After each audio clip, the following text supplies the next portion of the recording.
Assalamualaikum warahmatullahi wabarakatuh. Alhamdulillahirabbil alamin. Qalallahu ta'ala fi kitabihil karim. A'udzubillahi minasyaitonirrajim. Bismillahirrahmanirrahim. Wa ma khalaqnas samaa'a wal arda wa ma bainahuma la'ibin. Wassalatu wassalamu ala nabiyyina Muhammadin wa ala alihi wa ashabihi wa ummatihi ajmain. Sahabat sekalian, alhamdulillah kita berjumpa lagi dalam program Islam Futuristik. Kita berada di episode yang ke-75. Hari ini kita akan melanjutkan kajian menarik kita tentang malaikat yang sudah kita lakukan selama beberapa episode yang lalu. Dan hari ini kita akan progres lagi untuk memahami informasi-informasi dari dalam Al-Quran Al-Karim tentang malaikat itu. Karena malaikat ini adalah bagian dari keimanan kita. Menariknya di dalam Islam, keimanan itu bukanlah sekedar kepercayaan, melainkan sebuah keyakinan yang oleh Al-Quran digambarkan, dimotivasikan supaya kita melakukan kajian-kajiannya dengan menggunakan akal sehat. Akal sehat artinya logis, rasional, berdasarkan kajian-kajian dan analisa-analisa yang bersifat saintifik. Oke, kita akan melanjutkan kajian kita tentang malaikat yang di episode lalu kita sudah berbicara, sudah mengkaji tentang malaikat itu hidup di alam kuantum. Dikarenakan malaikat digambarkan sebagai makhluk yang diciptakan Allah dari partikel-partikel kuantum. Berbeda dengan jin dan manusia, manusia dari bahan-bahan zat-zat biokimiawi, disebut sebagai dari tanah yang berisi zat-zat biokimiawi. Sedangkan jin diciptakan dari energi panas, min marijin minnar, min naris samum, dari energi api yang sangat panas. Nah, malaikat digambarkan sebagai makhluk yang diciptakan dari partikel-partikel yang lebih tinggi lagi kualitasnya, yaitu dari partikel kuantum. Silahkan yang belum mengikuti itu bisa menyimak di episode-episode yang lalu yang kita sudah membahas secara mendetail tentang partikel kuantum dan kemudian alam kuantum itu. Hari ini kita akan maju lagi membahas informasi dari dalam Al-Quran yang sangat menarik terkait dengan malaikat yang bisa menjelma menjadi manusia. Bagaimana hal ini bisa dijelaskan secara ilmiah, secara saintifik? Maka kita akan mengambil dua sisi kajiannya, ya bersumber dari dua sisi, yaitu yang pertama adalah dari informasi Al-Quran berdasarkan firman-firman Allah yang menciptakan malaikat itu. Sedangkan yang kedua, kita akan menggunakan sudut pandang ilmu pengetahuan atau sains untuk memahami informasi dari dalam Al-Quran itu. Oke, kita mulai dari ayat-ayat yang menceritakan, menginformasikan bahwa malaikat itu diutus oleh Allah menemui beberapa orang manusia yang digambarkan oleh Al-Quran, bisa nabi, bisa rasul, dan kemudian siapa saja yang dikehendaki oleh Allah dalam bentuk manusia. Salah satunya ayat itu difirmankan Allah di dalam surat Maryam ayat 16 dan 17. Wadhkur fil kitabi Maryam idzin tabadzat min ahliha makanan syarqiyah.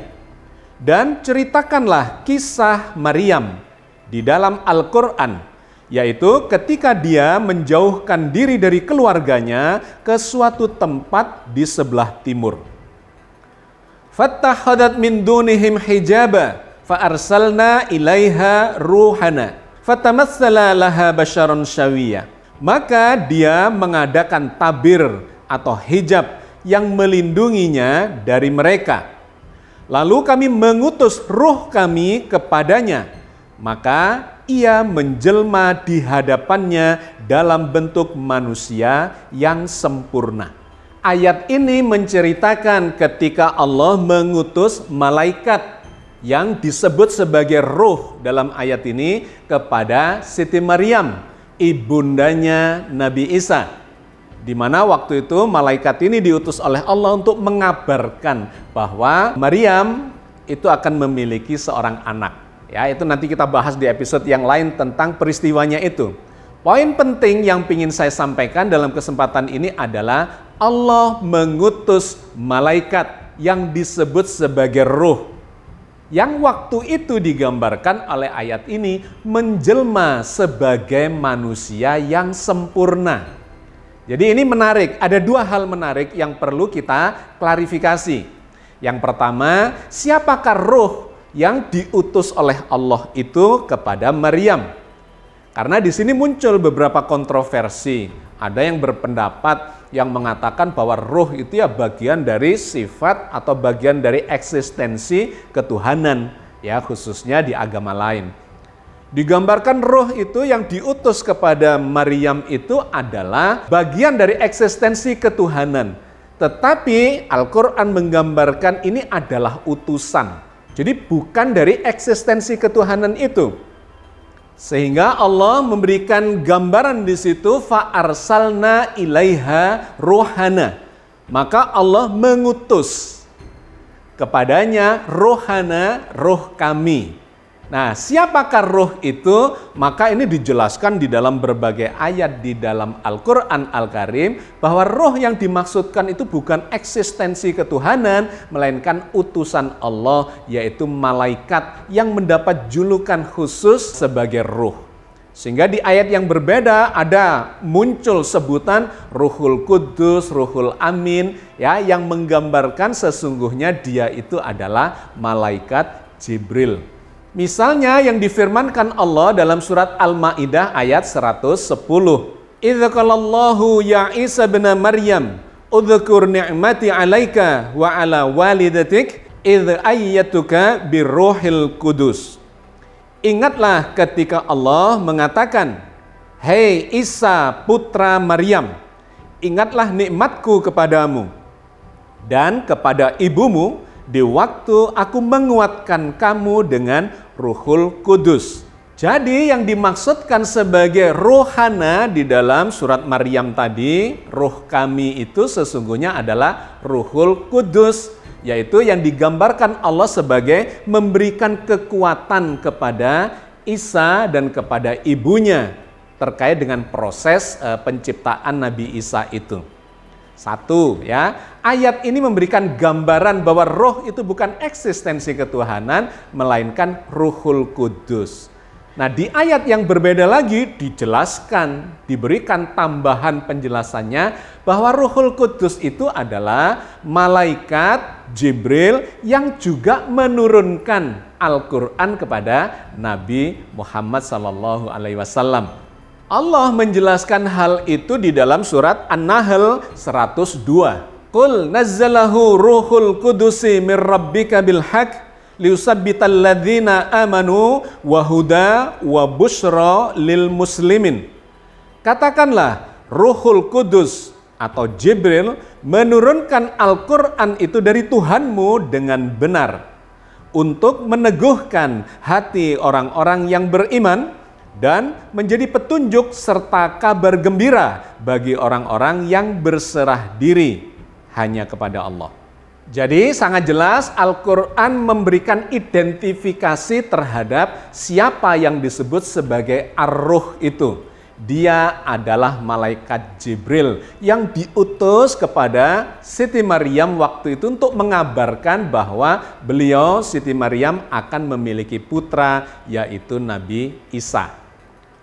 Itu yang pertama. Yang kedua terkait dengan ayat di surat Maryam 16-17 itu kemudian digambarkan bahwa malaikat Jibril yang disebut sebagai Ar-Ruh itu menjelma menjadi manusia yang sempurna. Jadi bukan hanya penampakan, melainkan betul-betul berubah menjadi manusia yang sempurna. Nah, di sini sangat menarik. Karena memberikan informasi bahwa malaikat yang bahan dasar tubuhnya diciptakan Allah dari bahan-bahan kuantum itu bisa malih rupa menjadi seorang manusia yang bahan dasarnya sesungguhnya bukan kuantum, melainkan dari unsur-unsur atau zat-zat biokimiawi. Dengan kata lain, pendekatan secara saintifik itu harus bisa memberikan gambaran bagaimana partikel-partikel kuantum itu bisa berubah menjadi materi, menjadi benda di level unsur-unsur, molekul-molekul, dan seterusnya menjadi tubuh manusia. Ya, nanti kita bahas di bagian berikutnya. Nah, yang perlu saya sampaikan kembali adalah di ayat-ayat yang lain terkait dengan Allah mengutus para malaikat, bukan hanya Jibril ternyata, melainkan malaikat-malaikat yang lain kepada para nabi yang lain. Misalnya, Allah mengutus para malaikat kepada Nabi Ibrahim. Itu dijelaskan oleh Allah di dalam surat Hud ayat 69 dan 70. Walaqad ja'at rusuluna Ibrahim bil busyra qalu salama qala salamun fama labisa an ja'a bi ijlin hanis. Dan sesungguhnya para utusan kami, yaitu malaikat-malaikat, telah datang kepada Ibrahim dengan membawa kabar gembira. Mereka mengucapkan selamat. Ibrahim menjawab selamat. Maka tidak lama kemudian Ibrahim menyuguhkan daging anak sapi yang dipanggang. Falamma ra'a aydiyahum la tasilu ilaihi nakirahum wa aujasa minhum khifa qalu la takhaf inna ursilna ila qaumil lut. Maka tatkala dilihatnya tangan mereka tidak menjamahnya, Ibrahim memandang aneh perbuatan mereka dan merasa takut kepada mereka. Malaikat itu berkata, "Jangan kamu takut, sesungguhnya kami adalah malaikat-malaikat yang diutus kepada kaum Lut." Ada dua poin penting yang disampaikan oleh ayat ini. Yang pertama, bahwa yang diutus itu bukan malaikat Jibril, tetapi para malaikat. Ya, digambarkan ada sejumlah malaikat. Malaikat-malaikat, para utusan yang diutus oleh Allah menemui Nabi Ibrahim dan kemudian nanti akan melanjutkan untuk bertemu dengan Nabi Lut. Jadi sebelum sampai ke negerinya Nabi Lut, maka mereka mampir dulu ke tempat Ibrahim untuk memberikan kabar gembira bahwa Nabi Ibrahim akan memiliki putra. Itu poin yang pertama. Poin yang kedua, mereka tidak menjamah makanan yang disajikan oleh Ibrahim berupa daging sapi panggang itu. Sehingga Nabi Ibrahim kemudian berpikir, merasa aneh, dan kemudian merasa takut siapa sebetulnya mereka itu. Kok ada tamu disaji dengan makanan tetapi tidak mau memakannya, bahkan menyentuh saja tidak. Dan kemudian mereka mengaku bahwa mereka adalah para malaikat utusan Allah yang diperintahkan memberikan kabar gembira kepada Nabi Ibrahim sebelum mereka melanjutkan perjalanan ke negerinya Nabi Lut. Jadi malaikat digambarkan tidak memakan makanan seperti manusia lazimnya.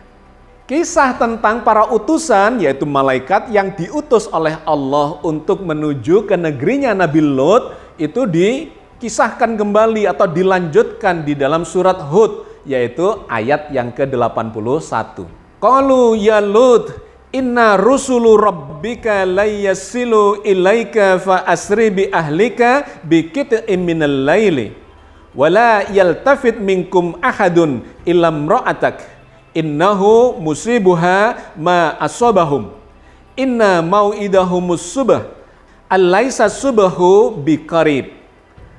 Para utusan malaikat itu berkata, "Hai Lut, sesungguhnya kami adalah utusan-utusan Tuhanmu. Sekali-kali mereka tidak akan dapat mengganggu kamu. Sebab itu, pergilah dengan membawa keluarga dan pengikut-pengikutmu di akhir malam. Dan janganlah ada seorang pun di antara kamu yang tertinggal kecuali istrimu. Sesungguhnya dia akan ditimpa azab yang menimpa mereka, karena sesungguhnya saat jatuhnya azab kepada mereka ialah di waktu subuh. Bukankah subuh itu sudah dekat? Sekali lagi ayat ini memberikan informasi kepada kita bahwa para malaikat, ya termasuk malaikat Jibril dan malaikat-malaikat yang lain menjelma menjadi manusia dan kemudian bisa berinteraksi dengan manusia seperti biasa. Karena memang digambarkan dalam surat Maryam ayat 16-17 itu bahwa mereka menjelma menjadi manusia yang sempurna. Bukan hanya bayangan, bukan hanya penampakan, ya, yang tidak seperti manusia, hanya seperti kelihatan bentuknya, tetapi benar-benar menjadi manusia yang sempurna. Sehingga Nabi Ibrahim pun menjadi merasa aneh ketika manusia-manusia tamunya yang datang kepadanya itu tidak mau menyentuh makanan, tidak mau makan sajian yang beliau hidangkan itu. Menunjukkan bahwa bagi seorang manusia seperti Nabi Ibrahim maupun Nabi Lut, mereka itu memang tampak sebagai manusia yang sesungguhnya. Yang badannya sama dengan kita, physically tersusun, terbentuk dari partikel-partikel atau zat-zat, unsur-unsur biokimiawi. Maka sahabat sekalian, bagaimana menjelaskan hal ini secara saintifik? Apakah bisa makhluk yang tersusun terbuat dari partikel-partikel kuantum itu berubah menjadi unsur-unsur kimiawi seperti yang dimiliki oleh tubuh manusia ini? Di episode-episode yang sebelumnya kita sudah membahas detailnya malaikat yang terbuat dari partikel-partikel kuantum itu. Ada 4 jenis partikel kuantum yang kalau kita tarik mundur dalam sejarah jagat raya, partikel-partikel kuantum itulah yang membawa gaya-gaya kuantum yang membentuk seluruh alam semesta ini. Ada partikel kuantum atau gaya kuantum yang bertanggung jawab terhadap terbentuknya ruang dan waktu, yaitu graviton. Dikarenakan ada gaya gravitasi itu dan kemudian memunculkan ledakan, ya antigravitasi, yang berdinamika dalam keseimbangan kritis dengan gravitasi yang menarik, maka terbentuklah ruang jagat raya. Ruang jagat raya terbentuk dikarenakan oleh peran dari gaya gravitasi itu. Dan kemudian dalam waktu yang bersamaan terbentuklah dimensi waktu. Jadi ruang dan waktu tidak bisa dipisahkan, itu dipengaruhi oleh gaya gravitasi. Itu yang pertama. Yang kedua, di dalam ruangan jagat raya yang terus mengembang ini muncullah partikel atau materi dan energi. Di mana itu menjadi efek atau dampak dari peran partikel kuantum yang lain, yaitu partikel kuantum boson dan gluon.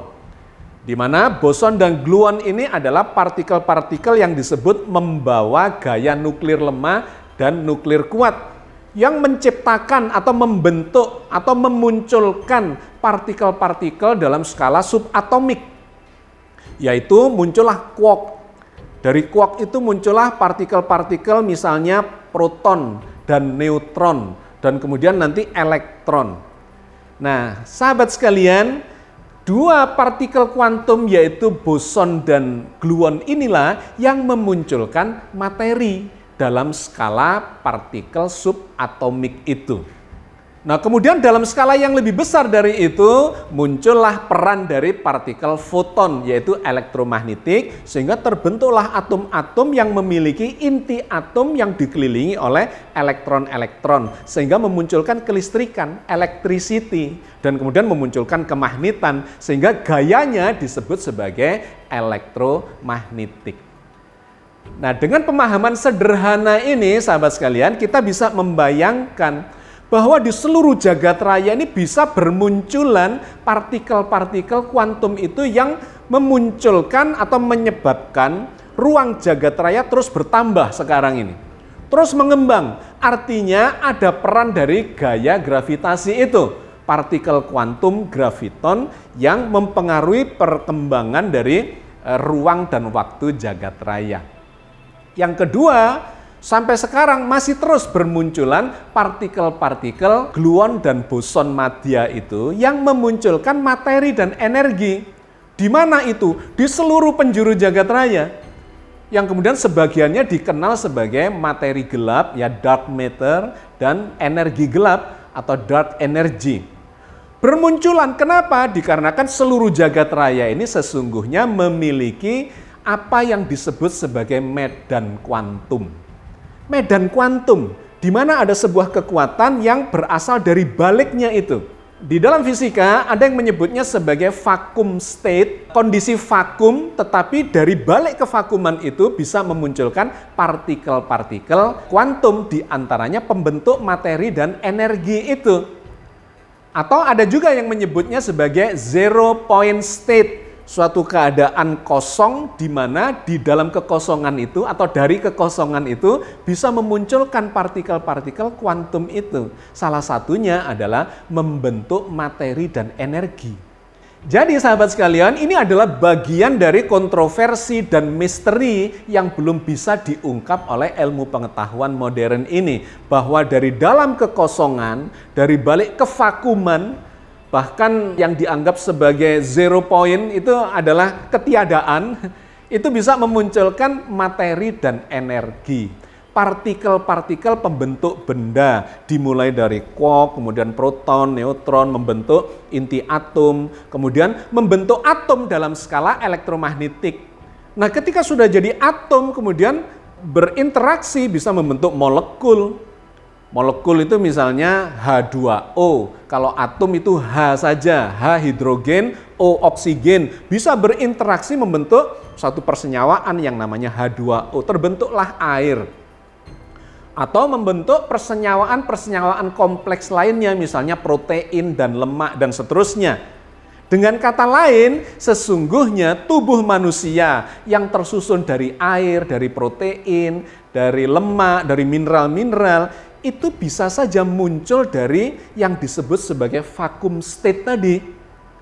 Di mana vacuum state itu adalah satu pintu yang memunculkan partikel-partikel kuantum dari ketiadaan, dari kekosongan yang ada di baliknya itu. Jadi inilah pendekatan dari sisi scientific, bahwa materi, benda memang bisa muncul dari balik kekosongan itu. Meskipun sains tidak bisa menjelaskan kenapa itu kok bisa muncul, kapan munculnya, tidak bisa dikendalikan. Ada suatu kehendak di balik itu yang menghendaki hal itu muncul untuk menjadi sesuatu yang nyata di dalam kehidupan atau dalam ruang dan waktu ini dalam bentuk materi dan energi itu. Maka sahabat sekalian, ketika hal ini kita kaitkan untuk menjelaskan informasi dari dalam Al-Quran bahwa para malaikat itu bisa menjelma menjadi manusia, itu menjadi logis, menjadi rasional, bisa diceritakan secara saintifik. Kenapa? Dikarenakan malaikat adalah dibentuk, diciptakan dari partikel-partikel kuantum, yaitu graviton, kemudian gluon, boson madya, dan elektromagnetik. Yang di dalam pendekatan fisika modern, sesungguhnya itu adalah mewakili sebuah partikel kuantum saja, yang kadang-kadang tampak seperti elektromagnetik atau foton, tampak seperti nuklir lemah atau WZ boson atau gluon dan kemudian graviton.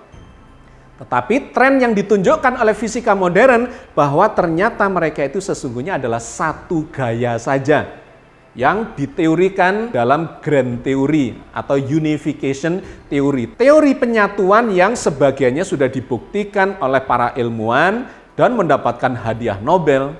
Di antaranya misalnya yang dilakukan oleh Profesor Abdus Salam, seorang ilmuwan muslim dari Pakistan yang tinggal di Inggris. Dia mendapatkan penghargaan Nobel itu karena menemukan teori penyatuan yang disebut sebagai elektroweak, yaitu menyatukan gaya nuklir lemah dengan elektromagnetik.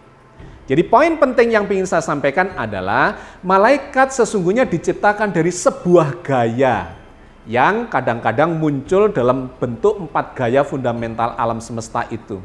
Nah, dari sebuah gaya itu bisa bermunculan ruang, waktu, materi, dan energi. Maka menjadi tidak mustahil untuk menjelaskan kenapa seorang malaikat kemudian bisa menjelma menjadi seorang manusia itu.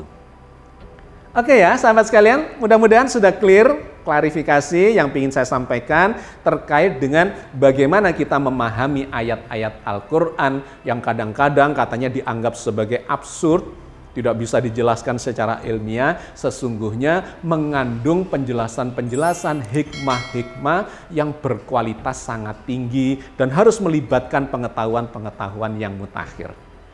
Mudah-mudahan Allah senantiasa membimbing kita di atas jalan yang diridhoinya. Amin ya rabbal alamin. Assalamualaikum warahmatullahi wabarakatuh.